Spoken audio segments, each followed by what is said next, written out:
Dans un monde où l'anxiété et la peur semblent dominer nos vies, imaginez trouver une source de sagesse qui guide les gens depuis des siècles, offrant des outils pour vaincre ces mêmes peurs. Aujourd'hui, nous plongeons dans les enseignements d'Épictète, l'un des plus grands philosophes stoïciens, qui a transformé sa vie d'esclave en penseur vénéré. Son parcours et les principes intemporels du stoïcisme ont le pouvoir de changer votre perspective et de vous aider à surmonter les peurs qui vous retiennent.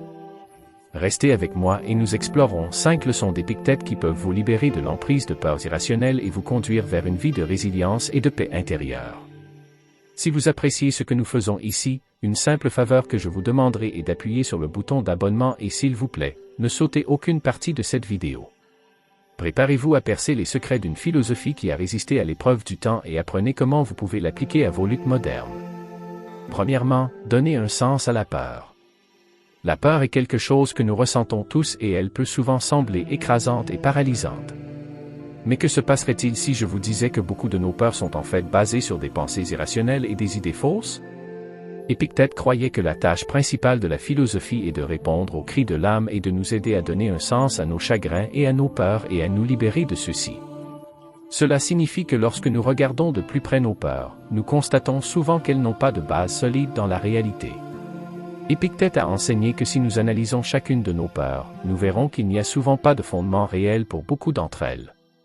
Par exemple, pensez à la peur de perdre votre emploi.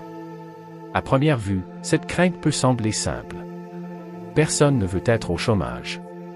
Mais lorsque vous creusez plus profondément, vous vous rendez compte que la vraie peur pourrait être de savoir comment les autres vous percevront si vous perdez votre emploi. Il ne s'agit pas seulement d'être sans emploi. Il s'agit de la peur de la honte sociale, d'être étiqueté comme un échec. C'est ce qu'Épictète voulait dire lorsqu'il mettait l'accent sur la rationalisation de nos peurs. En comprenant que notre peur de perdre un emploi est liée à une peur plus profonde du jugement social, nous pouvons commencer à la démanteler. Épictète a également souligné que beaucoup de nos peurs sont liées à nos attachements aux choses extérieures. Les stoïciens croyaient que nous devions nous concentrer uniquement sur ce qui est sous notre contrôle et rester détachés de ce qui ne l'est pas. Par exemple, nous pouvons craindre de ne pas posséder de voiture parce que nous pensons qu'elle est essentielle à notre identité et à notre style de vie. Mais lorsque nous prenons du recul et que nous regardons les choses de manière rationnelle, nous nous rendons compte qu'une voiture n'est qu'un moyen de transport. Il existe de nombreux autres moyens de se déplacer, comme les transports en commun ou les taxis. En se détachant de l'idée que posséder une voiture est une nécessité, nous pouvons réduire notre peur. Cette notion de distinction entre ce qui est nécessaire et ce qui ne l'est pas est cruciale. Épictète nous apprend à discerner entre nos véritables nécessités et nos simples désirs. Un homme d'affaires peut penser qu'il ne peut pas vivre sans chauffeur, ou une famille peut penser qu'elle ne peut pas se débrouiller sans une nounou. Ce sont des désirs, pas des nécessités. En reconnaissant cela, nous pouvons nous débarrasser des peurs irrationnelles liées à la perte de ces luxes. Dans le monde d'aujourd'hui, nous sommes entourés de possessions excessives et de consumérisme, ce qui ne fait qu'alimenter nos angoisses et nos peurs. Nous craignons de ne pas avoir les derniers gadgets, les vêtements les plus tendances ou le style de vie le plus confortable. Épictète nous exhorterait à reconsidérer ces peurs et à les voir pour ce qu'elles sont vraiment, des attachements irrationnels à des choses qui ne définissent pas notre valeur ou notre bonheur. Les stoïciens croyaient que les peurs rationnelles sont celles qui concernent notre survie, comme la peur de ne pas avoir accès à l'eau potable ou à la nourriture. Ces craintes sont légitimes et ont été partagées par les humains tout au long de l'histoire. Mais de nombreuses peurs modernes, comme la peur de ne pas avoir le dernier smartphone, sont irrationnelles. En filtrant ces peurs irrationnelles et en nous concentrant uniquement sur ce qui compte vraiment, nous pouvons atteindre un sentiment de paix et de contrôle. Épictète a également suggéré qu'une façon de surmonter la peur est d'étudier la philosophie. La philosophie nous aide à voir la vie telle qu'elle est vraiment, en donnant à notre esprit le pouvoir de discerner entre ce qui mérite notre attention et ce que nous devrions abandonner. Il nous prépare à reconnaître si nos peurs sont rationnelles ou irrationnelles. Par exemple, certaines personnes surmontent leur peur des hauteurs en escaladant des montagnes, non pas parce qu'elles veulent se faire peur, mais pour faire face à leur peur et la voir pour ce qu'elle est vraiment. Rappelez-vous toujours, si la peur était un océan, vous êtes un être humain qui peut sortir de l'océan, pas un poisson qui nage sans fin dedans. En donnant un sens à vos peurs, en les rationalisant et en faisant la distinction entre ce que vous pouvez et ne pouvez pas contrôler, vous pouvez commencer à vous libérer de l'emprise des peurs irrationnelles et vivre une vie plus paisible et épanouissante. C'est l'essence de la philosophie stoïcienne, et c'est un outil puissant pour surmonter les peurs qui nous retiennent. Numéro 2. La vie est pleine de hauts et de bas, de surprises et de revers, et il est facile de se laisser submerger par les défis auxquels nous sommes confrontés. Mais selon Épictète, nous ne devons pas craindre la pauvreté, l'exil, l'emprisonnement, ni même la peur de nous-mêmes. Au lieu de cela, nous devrions nous concentrer uniquement sur ce que nous pouvons contrôler, et ne pas donner d'attachement émotionnel aux événements extérieurs. L'un des principes fondamentaux du stoïcisme est la dichotomie du contrôle. Cela signifie comprendre que certaines choses sont sous notre contrôle, comme nos actions et nos réponses, tandis que d'autres ne le sont pas, comme les actions des autres ou les événements imprévus. En nous concentrant sur ce que nous pouvons contrôler, nous nous libérons de l'anxiété et de la détresse inutile. Épictète a enseigné que la plupart des choses que nous craignons aujourd'hui sont complètement hors de notre contrôle. Par exemple, si nous perdons notre emploi à cause d'un ralentissement économique, cela échappe à notre contrôle. Ce que nous pouvons contrôler, c'est la façon dont nous réagissons à cette situation, que nous choisissions de désespérer ou de chercher de nouvelles opportunités. Épictète lui-même a dû faire face à de nombreuses épreuves. L'empereur romain Domitien, irrité par l'influence du stoïcien, exila Épictète avec d'autres philosophes. Au lieu de se lamenter sur son sort, Épictète l'accepta. Il a déménagé dans une autre ville et a continué son enseignement avec encore plus de conviction. C'est un exemple parfait de la façon d'embrasser les épreuves de la vie. Il n'a pas laissé les événements extérieurs dicter son état émotionnel ou son but. Il comprenait que la décision de l'exiler était hors de son contrôle, mais la façon dont il a réagi était tout à fait en son pouvoir. L'imprévisibilité de la vie est quelque chose avec laquelle nous devons tous faire face. L'expression courante, la vie est pleine de surprises, met en lumière cette réalité. Ces surprises peuvent être à la fois bonnes et mauvaises, et nous ne pouvons pas toujours nous y préparer. Alors, que faisons-nous? Devrions-nous vivre dans la peur et l'anxiété constante? Absolument pas. Épictète nous enseigne que nous devons nous donner les moyens d'embrasser, ou du moins d'accepter, les choses que nous aurions aimé ne pas voir se produire. Cette acceptation peut déclencher la grandeur en nous. Dans la philosophie stoïcienne, il existe un concept appelé amor fati, qui signifie amour du destin. Il nous encourage à accepter tous les événements de la vie, bons et mauvais, et à les accepter comme faisant partie de notre voyage.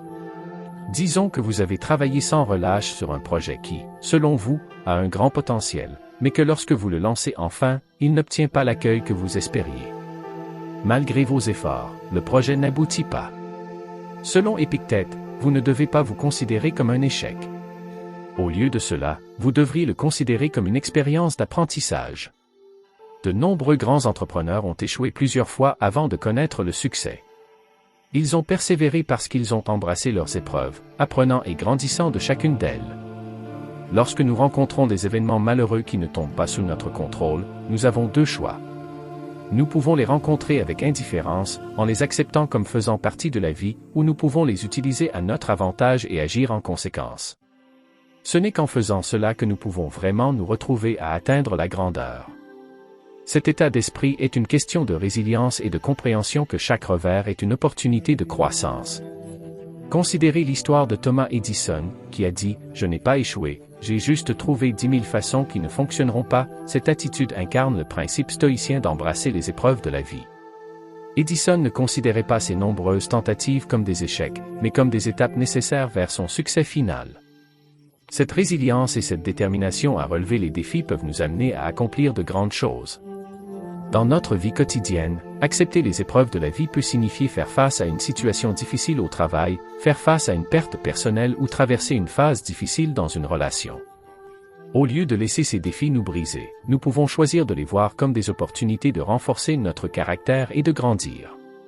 En nous concentrant sur ce que nous pouvons contrôler, nos réactions, nos efforts, notre état d'esprit, nous pouvons transformer l'adversité en un puissant outil de développement personnel. Le stoïcisme nous enseigne que la vraie force vient de l'intérieur, et en embrassant les épreuves de la vie, nous construisons cette force intérieure. Il s'agit de développer un état d'esprit qui considère les défis non pas comme des obstacles insurmontables, mais comme des tremplins sur notre cheminement. Ce changement de perspective peut changer la façon dont nous vivons nos vies, en nous aidant à rester calmes et poser face à l'adversité. Épictète nous enseigne que des vies banales sont marquées par la peur de ne pas avoir l'air capable d'essayer quelque chose de nouveau. Cela signifie que beaucoup de gens se retiennent non pas parce qu'ils manquent de capacité, mais parce qu'ils craignent l'échec et le jugement. Considérez la propre vie d'Épictète. Né dans l'esclavage, les chances qu'il devienne l'un des plus grands philosophes de l'histoire étaient incroyablement minces. Mais Épictète ne s'est pas laissé définir par son statut. Son maître lui a donné la chance d'étudier la philosophie et Épictète a saisi cette opportunité à deux mains. Il n'avait pas pour but de devenir le plus grand philosophe. Il poursuivait simplement la connaissance avec dévouement et passion. Sa croyance en sa capacité à apprendre et à grandir, même face à d'immenses difficultés, témoigne du pouvoir de la confiance en soi. L'histoire d'Épictète nous montre que nos circonstances ne déterminent pas notre potentiel. Ce qui compte, c'est notre état d'esprit et notre volonté de repousser nos limites. Il s'agit d'un principe clé du stoïcisme, qui se concentre sur ce que nous pouvons contrôler, nos pensées, nos actions et nos croyances, plutôt que sur ce que nous ne pouvons pas. Épictète a fait face à d'innombrables défis, mais il a persévéré et est finalement devenu un enseignant vénéré. Sa vie nous rappelle avec force que nous avons tout le potentiel d'accomplir de grandes choses, peu importe où nous commencions. Croire en votre capacité à faire des merveilles, c'est reconnaître que votre véritable pouvoir réside en vous. Il est facile de se décourager face aux circonstances extérieures ou de se sentir éclipsé par les réalisations des autres. Mais le stoïcisme nous enseigne à regarder en nous-mêmes et à mesurer le succès selon nos propres normes. Il ne s'agit pas d'être le meilleur au monde. Il s'agit d'être la meilleure version de vous-même. Imaginez que vous démarriez un nouveau projet ou une nouvelle entreprise. Il peut s'agir de n'importe quoi, d'une nouvelle entreprise, d'une entreprise créative ou même d'un objectif personnel comme courir un marathon. Au début, vous pourriez vous sentir dépassé et douter de vos capacités. Mais en adoptant un état d'esprit stoïcien, vous pouvez déplacer votre attention de la peur de l'échec vers le potentiel de croissance. Chaque revers devient une occasion d'apprentissage, et chaque petite victoire un pas vers la réalisation de quelque chose de plus grand. Il s'agit d'adopter le processus et de faire confiance à votre capacité à naviguer dans le voyage, peu importe à quel point cela peut sembler difficile. Le stoïcisme nous enseigne également l'importance de la résilience. La vie est imprévisible et nous serons inévitablement confrontés à des échecs et à des revers. Mais ces moments ne nous définissent pas. Ce qui nous définit, c'est notre réponse à celle-ci. Épictète a fait face à des maux physiques et à des limites sociétales, mais il ne les a pas laissés définir sa valeur ou son potentiel. Au lieu de cela, il les a utilisés comme carburant pour ses recherches philosophiques, transformant l'adversité en une source de force. Cette résilience est quelque chose que nous pouvons tous cultiver. En croyant en notre capacité à surmonter les défis, nous pouvons transformer nos vies et réaliser des merveilles. Prenons un exemple concret. Pensez aux entrepreneurs qui démarrent des entreprises dans leur garage et les transforment en empires mondiaux. Ils font face à d'innombrables rejets et échecs en cours de route. Mais ce qui les distingue, c'est leur foi inébranlable en leur vision et leur capacité à en faire une réalité. Ils ne se laissent pas décourager par les revers. Au lieu de cela, ils les considèrent comme des étapes nécessaires sur le chemin du succès. Cette croyance en soi est la pierre angulaire de la philosophie stoïcienne et la clé pour atteindre la grandeur. Dans votre vie personnelle, cela peut signifier poursuivre une passion que les autres ne comprennent peut-être pas ou auquel ils ne croient pas. Il s'agit de prendre des risques, de sortir de sa zone de confort et d'avoir confiance en soi pour réussir. Qu'il s'agisse d'apprendre une nouvelle compétence, de commencer un nouveau passe-temps ou de faire un changement de vie important, croire en votre capacité à faire des merveilles peut ouvrir un monde de possibilités. Croire en sa capacité à faire des merveilles, c'est cultiver un état d'esprit de croissance et de résilience. Il s'agit de comprendre que votre véritable potentiel n'est pas déterminé par des facteurs externes, mais par votre force intérieure et votre détermination. Cette croyance ne consiste pas seulement à atteindre un succès externe, mais à devenir la meilleure version de vous-même, à vivre une vie de but et d'épanouissement. Comme nous l'enseigne Épictète, le voyage de la croyance en soi et de la découverte de soi est là où réside la vraie grandeur. Acceptez cette leçon et vous découvrirez que vous êtes capable de réaliser des merveilles au-delà de votre imagination. Numéro 4. N'ayez pas peur du jugement des autres. Nous vivons dans un monde où les médias sociaux, la pression des pairs et les attentes sociétales peuvent nous rendre trop préoccupés par ce que les autres pensent de nous. Épictète offre un puissant antidote à cela. Concentrez-vous sur votre propre intégrité et lâchez prise sur le besoin de validation externe. Épictète a dit, si vous êtes tenté de chercher une approbation extérieure, réalisez que vous avez compromis votre propre intégrité. Si vous avez besoin d'un témoin, soyez le vôtre. C'est un rappel profond que la recherche de l'approbation des autres peut nous éloigner de notre vrai moi. Lorsque nous recherchons constamment la validation des autres, nous devenons prisonniers de leurs opinions et perdons le contact avec nos propres valeurs et objectifs. Le stoïcisme nous apprend à trouver de la force en nous-mêmes et à faire confiance à notre propre jugement. À l'époque d'Épictète, il y avait un groupe de personnes appelées les sophistes. C'étaient des intellectuels qui s'enorgueillissaient de leur talent de débatteur et de leur rhétorique, recherchant souvent l'approbation et l'admiration des autres. Ils ont débattu non pas pour acquérir de nouvelles connaissances, mais pour montrer leur intelligence et gagner des applaudissements. En revanche, un intellectuel stoïcien poursuit la connaissance et la sagesse pour elle-même, et non pour la reconnaissance des autres. Épictète veut que nous adoptions cette approche stoïcienne, que nous recherchions la vérité et la croissance personnelle plutôt que l'approbation extérieure. La peur du jugement peut être paralysante. Cela peut nous empêcher de poursuivre nos rêves, de dire ce que nous pensons et de vivre de manière authentique. Nous pouvons éviter de prendre des risques ou d'essayer de nouvelles choses parce que nous nous inquiétons de la façon dont les autres nous percevront. Mais Épictète nous rappelle que les opinions des autres sont hors de notre contrôle. Ce que nous pouvons contrôler, ce sont nos propres actions et attitudes. En nous concentrant sur ce que nous pouvons contrôler, nous pouvons nous libérer du fardeau des jugements des autres. Pensée Y. Si nous laissons la peur du jugement dicter nos actions, nous renonçons essentiellement à notre pouvoir. Nous devenons comme les acteurs d'une pièce de théâtre, changeant constamment notre comportement pour nous adapter aux attentes des différents publics. Mais la vie n'est pas une performance. Le stoïcisme nous apprend à vivre authentiquement, guidés par nos propres principes et valeurs. Cela signifie avoir le courage d'être nous-mêmes, quitte à aller à contre-courant. Prenons l'exemple de grands innovateurs et de grands leaders à travers l'histoire. Des gens comme Socrate, Galilée et Martin Luther King Jr. ont fait face à d'immenses critiques et jugements pour leurs idées et leurs actions. Pourtant, ils sont restés fidèles à leurs convictions et ont changé le monde. Ils comprenaient que les jugements des autres n'étaient pas sous leur contrôle et que compromettre leur intégrité pour l'approbation aurait été une perte bien plus grande. En restant fidèles à eux-mêmes, ils ont laissé un héritage durable. Dans nos propres vies, cela peut signifier défendre ce en quoi nous croyons, même si c'est impopulaire. Cela peut signifier poursuivre un cheminement de carrière que les autres ne comprennent pas ou ne soutiennent pas. Il peut s'agir d'exprimer notre vrai moi, même si cela va à l'encontre des normes sociétales. En ne craignant pas le jugement des autres, nous nous permettons la liberté d'explorer, de grandir et de vivre de manière authentique. Épictète nous enseigne également que la recherche de l'approbation peut entraver notre croissance personnelle. Lorsque nous sommes obsédés par ce que les autres pensent, nous pouvons éviter de sortir de notre zone de confort par peur de l'échec ou de la critique. Mais la croissance vient souvent de la prise de risque et de l'erreur. Si nous laissons la peur du jugement nous retenir, nous manquons des occasions d'apprendre et d'évoluer. Le stoïcisme nous encourage à relever les défis et à les considérer comme des opportunités de croissance, indépendamment de ce que les autres pourraient dire. Un autre aspect important de cette leçon est l'autocompassion.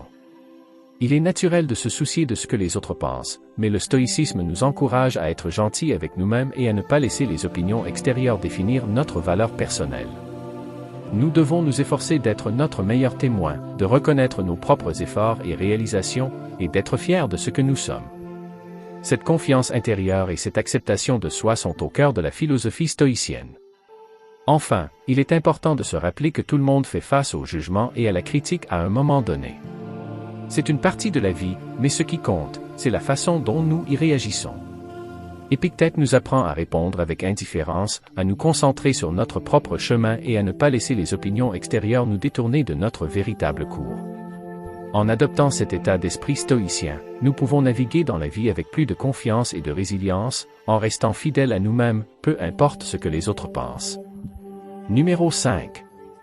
Débarrassez-vous de la peur de la mort. La mort est un sujet que beaucoup de gens évitent d'aborder, mais c'est une partie inévitable de la vie. Épictète croyait que nous devrions affronter cette peur de front, et ce faisant, nous pouvons vivre plus librement et pleinement. Épictète a dit, « Je ne peux pas échapper à la mort, mais au moins je peux échapper à la peur de celle-ci. » Cette déclaration capture l'essence de la sagesse stoïcienne. La mort est hors de notre contrôle. C'est une partie naturelle de l'expérience humaine. Ce que nous pouvons contrôler, c'est notre perception de la mort et la façon dont elle influence nos vies. En changeant notre état d'esprit, nous pouvons réduire la peur et l'anxiété qui y sont associées. Épictète a régulièrement été confronté à la réalité de la mort, non seulement parce qu'il est né esclave, mais aussi parce qu'il souffrait de problèmes de santé débilitants. Pour lui, accepter l'inévitabilité de la mort était un moyen de trouver la paix et de se concentrer sur une vie pleine de sens. Il a compris que la peur de la mort ne ferait que diminuer le temps et l'énergie dont il disposait pour bien vivre. Le stoïcisme nous enseigne que tout se passe dans notre esprit. Si nous pouvons apprendre à voir la mort différemment, nous pouvons nous libérer de nombreuses préoccupations. La clé est de changer notre perception. Au lieu de considérer la mort comme une fin épouvantable, nous pouvons la voir comme un événement naturel, une partie du cycle de la vie. Cette perspective peut nous aider à vivre plus pleinement, en appréciant chaque instant sans l'ombre de la peur qui plane sur nous. Une façon pratique d'adopter cette approche stoïque est de pratiquer le memento mori, une expression latine signifiant « rappelez-vous que vous devez mourir ». Ce n'est pas censé être morbide. Il s'agit plutôt d'un rappel de vivre chaque jour avec un but et une présence. En gardant à l'esprit la réalité de la mort, nous sommes incités à tirer le meilleur parti de notre temps. Imaginez que vous vous réveillez chaque matin et que vous vous demandiez ce que je ferais si aujourd'hui était mon dernier jour. Cette réflexion quotidienne peut nous inspirer à prioriser ce qui compte vraiment et à vivre avec intention. Épictète a également suggéré que discuter ouvertement de la mort peut nous aider à l'accepter. Dans de nombreuses cultures, la mort est un sujet tabou, dont on ne parle que dans les moments de chagrin et de perte. Cependant, en normalisant ces conversations, nous pouvons atténuer une partie de la peur et de l'incertitude. Parler de la mort comme nous le ferions pour n'importe quel autre événement de la vie nous aide à la voir sous un jour différent. Il devient moins un concept abstrait et terrifiant qu'une partie acceptée de notre existence. Les stoïciens comme Épictète croient que penser à la mort peut en fait améliorer notre appréciation de la vie. Ils nous rappellent que notre temps est limité, nous devons donc l'utiliser à bon escient. Cette perspective nous encourage à nous concentrer sur ce que nous pouvons contrôler, nos actions, nos attitudes, notre héritage. Cela nous aide à lâcher prise sur les soucis triviaux et à investir notre énergie dans ce qui a vraiment du sens. Affronter la peur de la mort, c'est aussi accepter l'imprévisibilité de la vie. Nous ne pouvons pas savoir quand ni comment notre vie se terminera, mais nous pouvons choisir de vivre pleinement chaque jour. Cette acceptation peut être incroyablement libératrice. Au lieu d'être paralysés par la peur de l'inconnu, nous devenons capables d'agir, de poursuivre nos objectifs et de nous connecter profondément avec les autres. Un autre aspect pour surmonter la peur de la mort est de reconnaître qu'il s'agit d'une expérience universelle. Tout être humain, quel que soit son statut, sa richesse ou son pouvoir, fera face à la mort. Ce point commun peut apporter un sentiment de solidarité et d'humilité. Cela nous rappelle que nous faisons partie de quelque chose de plus grand, un cycle continu de vie et de mort qui se déroule depuis des millénaires. Concrètement, lâcher prise sur la peur de la mort peut améliorer notre quotidien. Cela peut réduire l'anxiété et le stress, nous permettant de nous concentrer davantage sur le moment présent. Cela peut nous aider à établir des relations plus profondes à mesure que nous prenons conscience de la valeur du temps passé avec nos proches. Cela peut nous motiver à poursuivre nos passions et à apporter des contributions significatives, sachant que notre héritage se perpétuera même après notre départ. La sagesse d'Épictète nous enseigne qu'en affrontant notre peur de la mort, nous pouvons mener une vie plus riche et plus épanouissante. Nous pouvons trouver la paix dans l'acceptation de l'impermanence de la vie et utiliser cette conscience pour alimenter nos actions et nos décisions. Cette approche stoïcienne offre un chemin vers la liberté intérieure et la résilience, nous aidant à naviguer les défis inévitables de la vie avec grâce et courage. Alors que nous embrassons la sagesse d'Épictète et les principes intemporels du stoïcisme, rappelez-vous que la vraie liberté réside dans notre propre esprit. En surmontant nos peurs et en vivant avec un but, nous pouvons mener une vie de résilience, de paix et d'épanouissement. Merci de faire partie de Stoic Journal. N'oubliez pas de regarder l'une des vidéos suggérées à l'écran pour plus d'informations sur la vie stoïcienne. Et comme toujours, restez fidèles à votre parcours.